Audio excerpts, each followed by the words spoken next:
Bom dia a todas e todos, sejam muito bem-vindos e bem-vindas a mais um ICL Mercado Investimentos. Bom dia para você que nos assiste em Sobradinho e Porto Alegre pela Pop TV ou nos escuta pela Cultural FM em Santa Catarina e no Rio Grande do Sul. Sejam também muito bem-vindos e bem-vindas aí a mais um ICL e hoje a gente tem programa especial aqui. Uma dobradinha de programa especial, porque ontem a gente recebeu o ex-senador e ex-presidente da Petrobras, Jean Paul Prats, e hoje a gente vai trazer um assunto para vocês, inclusive um assunto muito pedido aqui no chat, um assunto promissor e polêmico e que a cada dia mais entra no dia a dia e no cotidiano do brasileiro. A gente vai falar sobre ela, sobre a inteligência artificial, que promete mudar a forma que a gente vive, promete impulsionar a nossa produtividade, mas também começa a levantar vários alertas sobre concentração de poder, sobre impacto ambiental e também mercado de trabalho e o futuro desse mercado de trabalho. Então, para entender melhor sobre esse assunto, hoje a gente vai conversar com o Lucas Zavak. Ele é cientista da computação, a gente trouxe uma pessoa da área de tecnologia para conversar com a gente sobre o assunto. Então não trouxemos aí nenhum analista de mercado, mas alguém que está dentro desse meio. Ele é desenvolvedor de software e integrante do Tecnologia e Classe. Lucas, seja muito bem-vindo ao nosso Mercado e Investimentos. Tudo bem, muito obrigado por me chamarem aqui, eu acho que vai ser bem interessante, né? E vamos falar sobre inteligência artificial e como isso tem a ver, né, com a questão política, que é o que a gente faz no canal. A gente tenta analisar a tecnologia, trazendo sempre o aspecto humano para ver como isso conecta com a realidade das pessoas. Acho que é por isso que é interessante ter feito tanto sucesso. E é justamente essa visão e essa ótica que a gente quer aqui, né? Trazer essa visão mais humana e que traga também, né, não só para o dia a dia, mas questões críticas à inteligência artificial. Então vamos começar falando de risco aqui.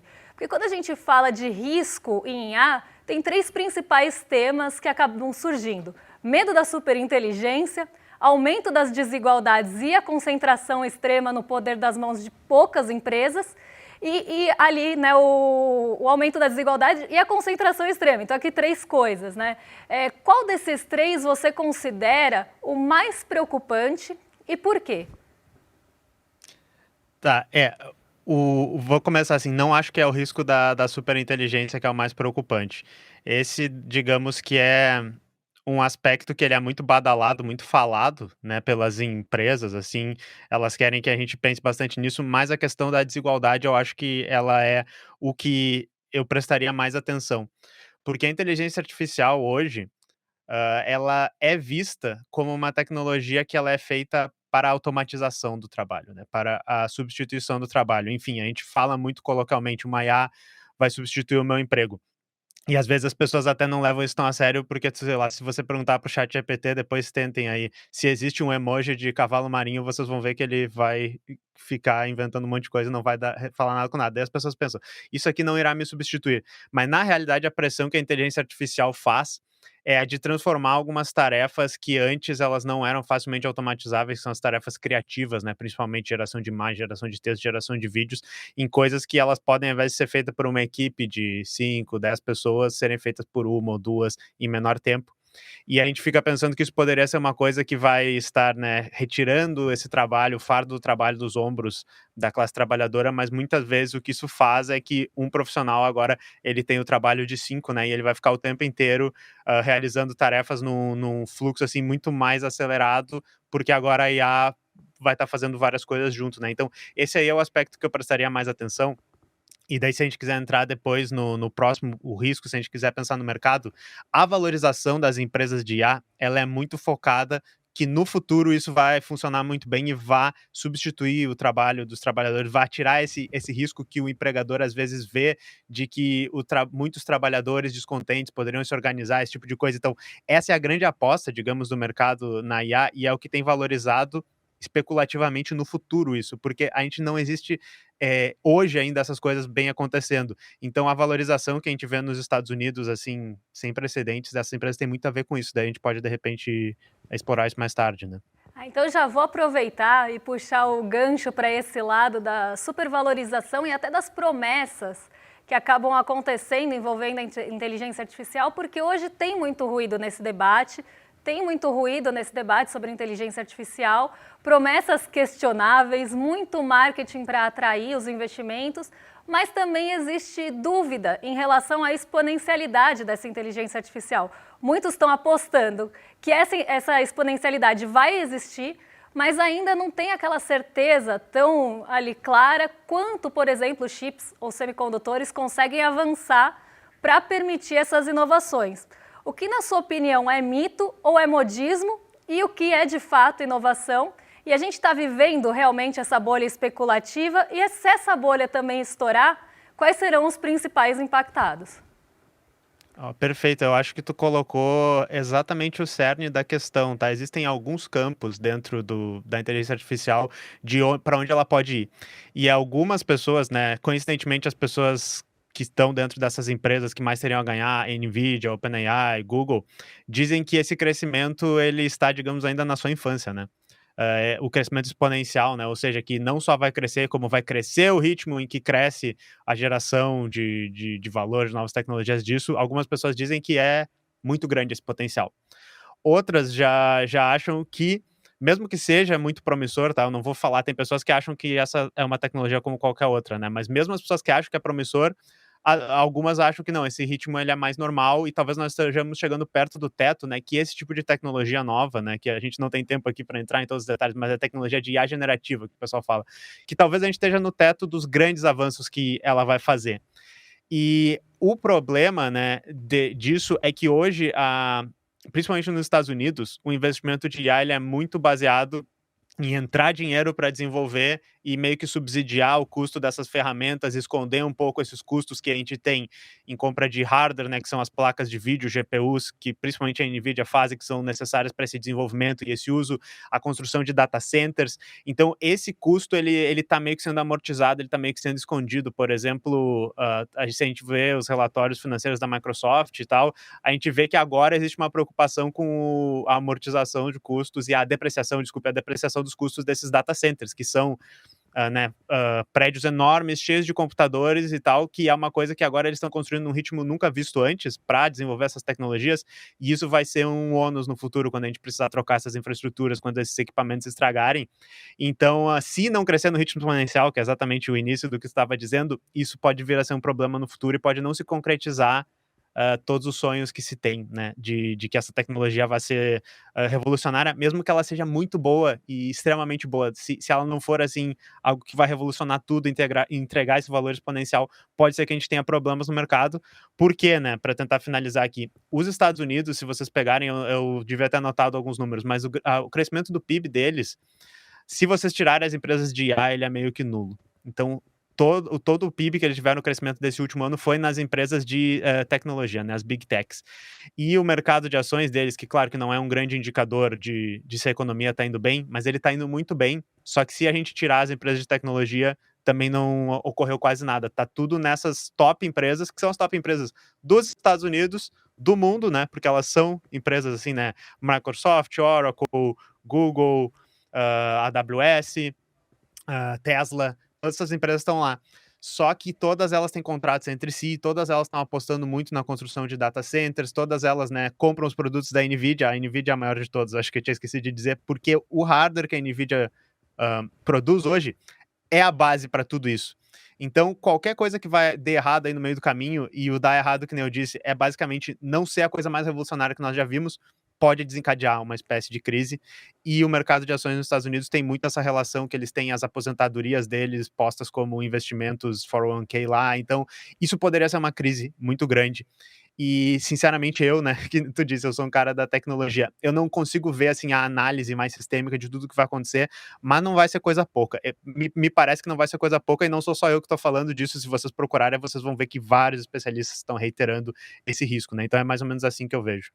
E até puxando um gancho do que você falou, existe também, né, uma fragilidade aí nessa supervalorização ou na valorização dessas empresas. Por exemplo, a Nvidia, como caiu no começo do ano, ela teve um tombo enorme. Quando o DeepSeek falou, e até teve gente que ficou cética ou não, mas o DeepSeek falou, olha, eu estou conseguindo entregar a mesma coisa com menos ali processamento, de forma um pouco mais leve. E isso derrubou a Nvidia, porque a expectativa é que se dependa cada vez mais de empresas como a Nvidia. Se vem uma solução que mostra uma menor dependência, essa empresa vai derreter como derreteu, porque a gente sabe que o mercado acaba ali acontecendo na expectativa. Se a expectativa é de crescimento exponencial, vem alguma coisa e joga o balde de água fria, você derruba toda a expectativa que se tinha criado em relação à empresa, pensando, pô, mas e se vier um player ali que derrubar realmente o que a gente esperava da empresa? Então esse é um risco e uma fragilidade que o mercado de tecnologia tem e sempre teve, de certa forma, porque existe uma expectativa em cima também do desconhecido. E até queria puxar um pouquinho para outro tipo de risco que a gente pode pensar aqui, porque hoje a corrida global pela IA passa diretamente pelo controle também de minerais críticos. Então a gente está falando de terras raras, a gente está falando de lítio, de níquel, de cobre, enfim, concentrados em poucos territórios e frequentemente extraídos ali também em meio a disputas políticas, impactos ambientais severos. A China, os Estados Unidos, a Europa estão disputando esses recursos quase como uma nova corrida extrativista. Inclusive, se a gente pensar, o tarifaço brasileiro tem essa questão como pano de fundo. A pergunta que eu te faço é, a IA está acelerando uma nova forma de colonialismo tecnológico, onde os países periféricos vão virar meros depósitos minerais ali, enquanto o valor agregado fica no norte, e a revolução da IA pode ser considerada uma disputa territorial disfarçada de inovação? Sim, é excelente essa pergunta, porque eu acho que eu concordo com várias coisas que tu colocou aí. A questão das terras raras, né, até onde eu sei, por exemplo, os Estados Unidos têm uma dependência muito grande com a China.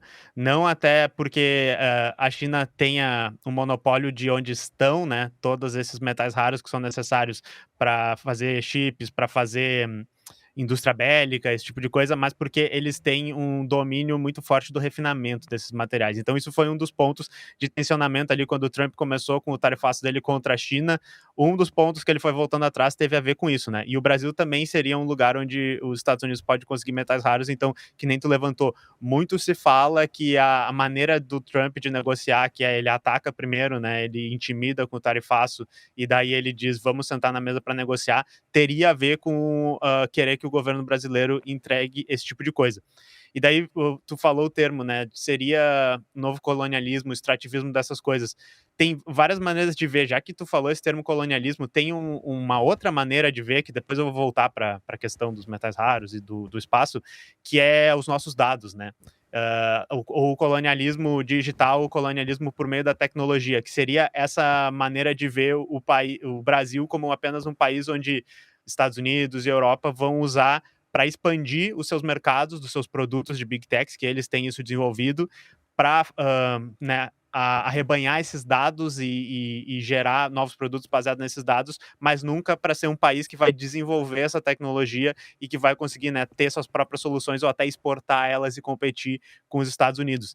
E esse tipo de coisa é algo que a gente vê nos tratados ou na maneira que os Estados Unidos tenta posicionar o Brasil e que até o governo tenta posicionar o Brasil, que é numa posição de que nós não temos como chegar no nível deles em hardware, em pesquisa, então nós precisamos, né, tentar fazer uma soberania aqui, assim, meio a partir do que a gente consegue. Então a gente vê o projeto Redata de tentar trazer data centers para o Brasil como uma espécie de, para fazer parte da corrida da IA, nós podemos prover o que a gente tem, que é espaço, energia, recursos naturais, para que esses prédios, né, esses data centers usem isso.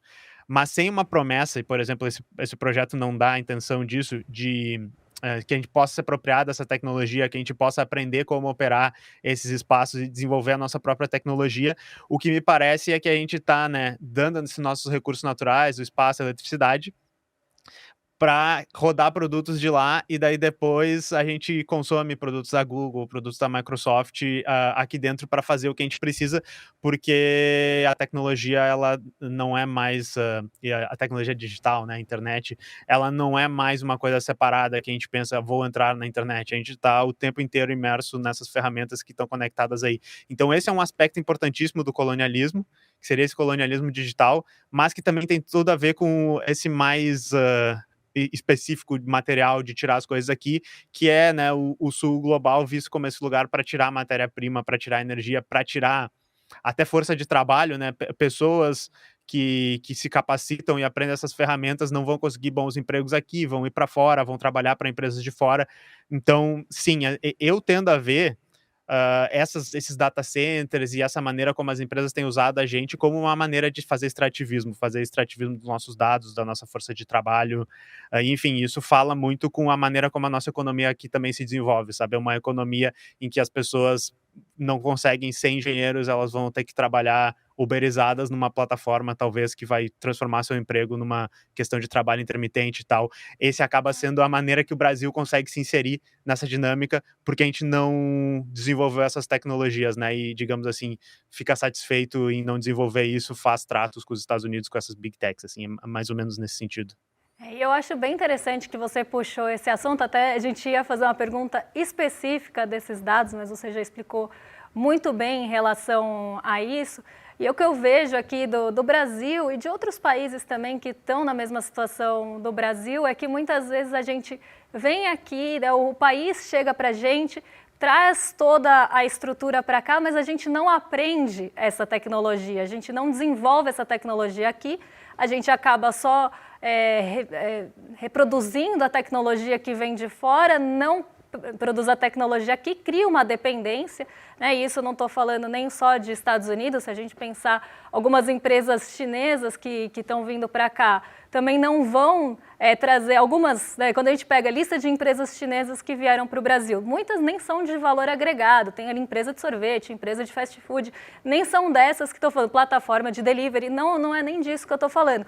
Mesmo quando vem uma empresa de tecnologia, a gente não aprende essa tecnologia, coisa que os países asiáticos fizeram sempre. Inclusive aquele mito que se tem da coisa chinesa que quebrava, vem desse desenvolvimento da tecnologia na Ásia. Eles fazem pelo learning by doing, que eles pegam a tecnologia, desmontam a tecnologia, aprendem a tecnologia. No começo, o Japão passou por isso, a Coreia passou por isso, e agora o estigma está na China, mas acredito que também já esteja passando, de que ele vai desmontar a tecnologia, começar a montar, então no começo pode até ser mais frágil, mas ele aprende e passa a desenvolver. O que eu sinto do Brasil e de outros países que estão na mesma situação é que a gente não aprende, fica dependente e quando a empresa sai, a gente fica só com a exploração que aconteceu aqui e muitas vezes com os nossos dados ali na mão das big techs. Agora, até queria entrar nessa parte da exploração que a gente estava falando aqui, né, já que os dados a gente já falou muito bem, em relação a, por exemplo, cidades que oferecem energia barata, água e incentivo para atrair também esses data centers, quase nessa lógica que a gente já estava falando aqui. E, ao mesmo tempo, a gente tem uma IA que consome eletricidade, que consome água, quase como um país pequeno. Esse modelo é sustentável no longo prazo? Como a gente evita que as regiões virem apenas essas fornecedoras de recurso, enquanto as big techs, e aí muito em linha com o que você estava falando, capturam quase todo o valor econômico? Em resumo, não é sustentável. Com certeza não é sustentável, assim, e uma coisa, o que eu gostaria de falar sobre isso é que, assim, até vou recomendar muito, e aí, se um dia vocês quiserem trazer para uma entrevista a Bebel Ecologia, que faz parte do Coletivo Soberana, que eu também faço parte, tá aqui, que ela fala sobre as questões do meio ambiente, né? E as questões do meio ambiente e inteligência artificial são vitais, é essa pergunta que tu fez agora. E o Brasil, ele está tentando, algumas, né, pessoas aqui estão imaginando esse modelo de desenvolvimento como quais são as capacidades do nosso país. As capacidades são prover, né, recursos naturais, espaço, água, e para quem não sabe para que a IA usa água, é para o resfriamento desses data centers, resfriamento à água, que acaba sendo muito mais eficiente, né? E, inclusive, tem vários projetos, tem um aqui do lado, né, porque eu moro no Rio Grande do Sul, na cidade de Eldorado do Sul, que foi uma cidade que ela foi alagada durante as enchentes que tiveram em 2024. Cerca de 90% das pessoas na cidade foram afetadas, tá? E vai se construir um projeto de um data center que já existia de antes da enchente, mas continua agora, nessa cidade, na área que inclusive é um pouco mais afastada e não alaga, tá? E é muito engraçado que quando eles falam sobre esse projeto, todo mundo diz, na cidade que alagou, vocês vão botar um data center lá, e eles dizem, não tem problema, é na área da cidade que não alaga, o que já mostra uma questão da tecnologia, né, sendo priorizada à frente das vidas humanas. Se vocês pegam a Scala AI, que é a empresa que vai construir esse data center aqui, os representantes delas falando, eles literalmente falam, o que o Brasil faz bem, né? O que a gente tem é esses recursos naturais, eletricidade barata, acessível, e tem muita gente que está vendo isso dessa maneira. O problema, né, do desenvolvimento, que tu perguntou a palavra se é sustentável, da gente desenvolver essa tecnologia dessa maneira, é que, e por isso que eu citei a Bebel, existe uma coisa que se chama o paradoxo da eficiência, que é basicamente, em resumo, é assim: se a gente faz uma IA que é 2 vezes mais eficiente, né, ou seja, hoje com a mesma energia, com o mesmo gasto de água, eu vou produzir 2 vezes mais coisas, né, e assumindo que o que a IA está produzindo é útil e tal, mas ela está produzindo 2 vezes mais. Isso quer dizer o quê? Que para produzir o mesmo amanhã eu precisaria de metade da IA, ou seja, eu economizei.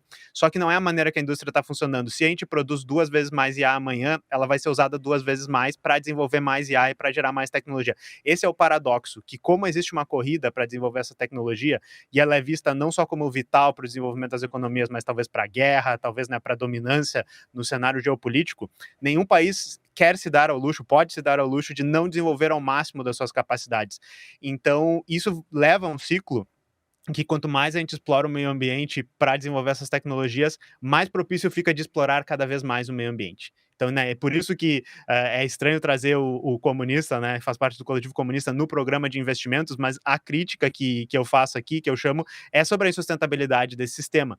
A gente não vai conseguir enfim, alguma coisa vai dar o limite, que seja a bolha, que seja algum desastre natural, algum desastre do meio ambiente, em algum momento a gente vai ter um limite para esse modelo, ele é totalmente insustentável, mas a gente não vai conseguir continuar desenvolvendo a tecnologia desse jeito, nesse ritmo, porque não existe, né, achar uma tecnologia que agora é sustentável o suficiente e daí a gente vai ficar satisfeito com o desenvolvimento da IA porque ela resolveu todos os nossos problemas. Eu, pelo menos, não vejo isso na maneira como a gente está funcionando no sistema, pois ele não é feito para atender todas as necessidades da humanidade, ele é feito para estar sempre multiplicando, né? Para a gente estar vendo esses numerozinhos que estão passando aqui embaixo subindo. Então, isso é a contradição no cerne disso, e, enfim, em resumo, não. Não é sustentável, não vejo como sustentável. E uma coisa que você falou aí no começo da sua fala, e que pode ser chocante para muita gente, mas quando a gente entende a lógica que a gente está inserido, ela não é tão chocante assim.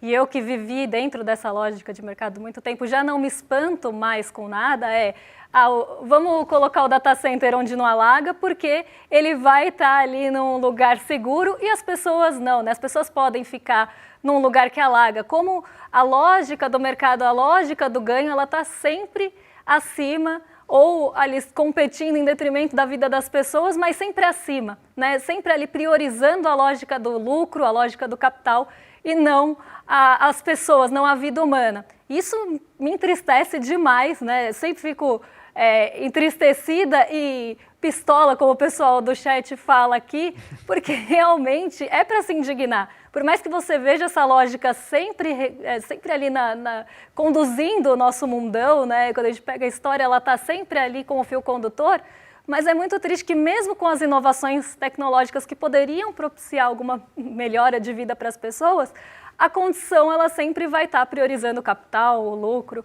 e tudo mais. E você está em casa, viu, Lucas? Porque o programa chama Mercado Investimentos, mas a gente é crítico o tempo todo. E aí eu queria até fazer uma última pergunta, que eu acredito que vai ser a última por conta do tempo.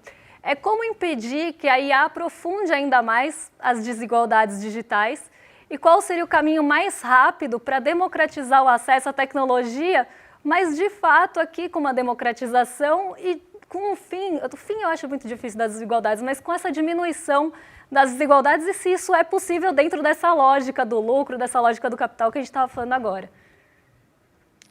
Beleza, eu tenho algumas ideias, né? E de novo, para complementar, o legal de chamar os comunistas é que eles vão ser bons de fazer a crítica. Daí aí agora a gente tem que fazer uma síntese e pensar em algo, é a parte que é bem mais difícil, né?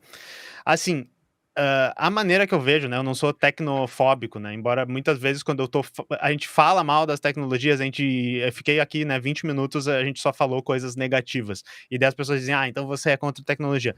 Não, não sou, né, não tenho medo da tecnologia, não sou contra, não sou ludista, porém, pra tentar responder essa pergunta, eu acho que o caminho é tentar ter uma visão crítica das tecnologias que a gente tá usando. Que é basicamente o que eu tento fazer lá no canal. Quem não conhece, procure Tecnologia e Classe, vocês vão ver como é que é os vídeos. Isso significa o quê? A gente vai tentar olhar um pouco por detrás do que criou essa tecnologia, como ela chega aqui, para que ela serve, né? Como é que ela está sendo usada.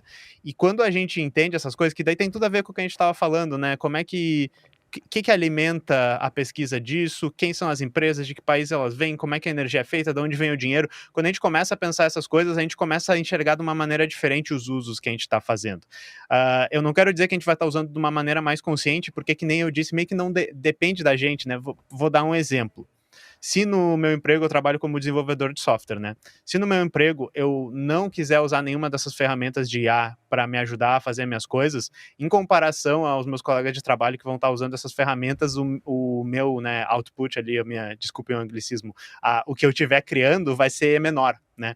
E mesmo que a gente pode dizer, não, mas é de boa qualidade, você só está fazendo um pouco mais lento, isso é uma coisa que atesta contra os profissionais. Então existe uma pressão muito grande, eu acho que todo mundo que está ouvindo e que tem o seu campo afetado pela IA, que é quase todos, entende que existe uma pressão por usar essas ferramentas, por integrar essas ferramentas.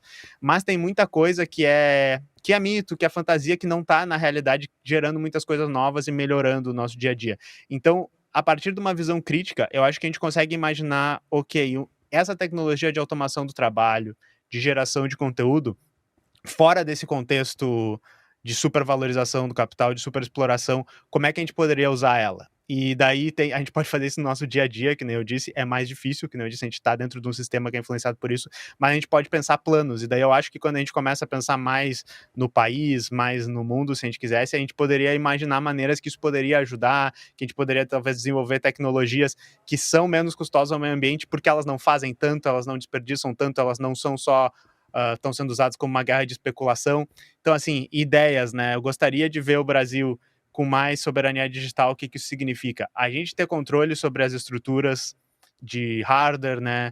Sobre os recursos naturais que a gente tem e daí usar esses recursos, essas estruturas que a gente tem para o desenvolvimento, né? Do nosso povo, para a edificação, né, de mais soberania digital, soberania territorial, esse tipo de coisa. Só que isso é a parte que é difícil, que nem eu disse. É muito fácil falar, mas a gente vê hoje o que tem acontecido no governo é meio que nessa sanha de entregar conciliações entre o Centrão e o que o Lula precisa, e também seguindo uma política que é uma política neoliberal de imaginar que a gente vai trabalhar junto com essas empresas para construir o que a gente precisa. A gente tem colocado essas parcerias, assim, vou dar um exemplo, né? O SERPRO, que é a Agência de Processamento de Dados, né, federal. Hoje, para garantir hospedagem e data centers, esse tipo de serviço para as organizações do governo que precisam, eles têm uma parceria com Google, Oracle, AWS, todas essas empresas de fora, para trazer, né, esses equipamentos para cá, para trazer as soluções deles para cá. É uma solução que as próprias empresas chamam de nuvens soberanas, né? E a própria Serpro vai dizer, a frase que eles usam é assim: a nuvem é deles, mas a chave é nossa. Então a gente está usando a tecnologia deles, mas a gente tem controle dessa tecnologia. Isso é bastante perigoso, porque se vocês ouvirem o discurso do Trump, que meio que fala em voz alta hoje, o discurso imperialista dos Estados Unidos, a gente fica com medo, né, que é só o Trump acordar um dia meio de ovo virado e dizer: eu quero atacar de novo o Brasil e agora, né, não dá mais para prover esses serviços para o Brasil, faz alguma coisa para bloquear os sistemas deles, né? Muito se falou, eu acho que foi a família Bolsonaro, mas falou o Trump bloquearia o GPS. Esse tipo de coisa todo se aplica a nossas infraestruturas tecnológicas, porque a gente não conseguiu desenvolver isso. Mas eu vejo que é a solução que as empresas encontraram, né? As empresas estatais encontraram para prover esse tipo de coisa sem enfrentar muito e da maneira que conseguem, né? Mas enfim, é bem, bem ruim, assim. Então, tentei dar um pouco de esperança, mas também não consegui ser muito esperançoso. É sempre assim, né? A gente tenta, às vezes, ser arauto de boas notícias e mesmo assim a gente não consegue 100%. Lucas, eu queria muito agradecer a sua participação aqui, o chat adorou. Até deixa as portas abertas para você voltar mais vezes ao nosso programa, porque meia hora realmente passa rapidinho e nem deu tempo da gente falar de conservadorismo no mundo da música, hein? Porque isso daria mais um programa todo. Se quiser se despedir da nossa audiência, fica à vontade e dá as últimas palavrinhas. Obrigado por me trazerem. Se vocês se interessam por esses assuntos, é @tecnologia e classe na maioria das redes, é o canal do YouTube, é onde, né, a gente posta mais coisas.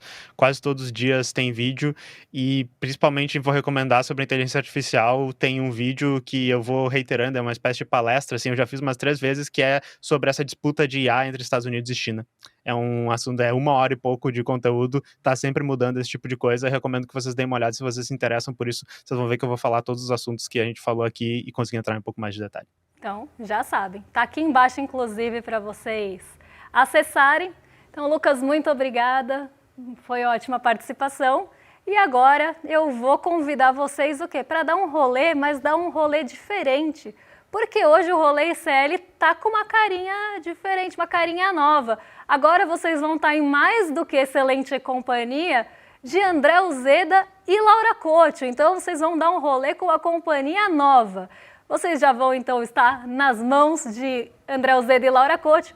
E eu volto amanhã para falar o que mexe com as nossas vidas, com o nosso bolso e com a nossa bolsa. Um beijão e até lá, pessoal. Quando a primeira turma da pós Repensando o Brasil, Sociedade, Política e História começou, a gente não imaginava, mas estava construindo um dos movimentos mais potentes de formação crítica do país. Foram mais de 5.000 alunos matriculados em 2025. A pós-graduação do ICL, em parceria com a FESP-SP, se transformou em um projeto revolucionário e transformador no Brasil. E o mais impressionante é que todos passaram a enxergar o Brasil de uma outra maneira, com método, com contexto, com profundidade. No dia 14 de dezembro, num domingo, às 8 horas, vamos abrir a nova turma de 2026 e as inscrições com condições exclusivas de lançamento. Essa é a sua chance de fazer parte dessa revolução no pensamento brasileiro, ao lado dos maiores intelectuais do nosso país. Você sabia que todos os nossos programas estão no Spotify? A notícia não pode parar e agora você pode acompanhar todos os nossos programas onde e quando quiser. Siga nossos canais no Spotify e tenha acesso ao Chico Pinheiro Entrevista, Desperta ICL, Rolê e muito mais. ICL no Spotify. Informação que te acompanha.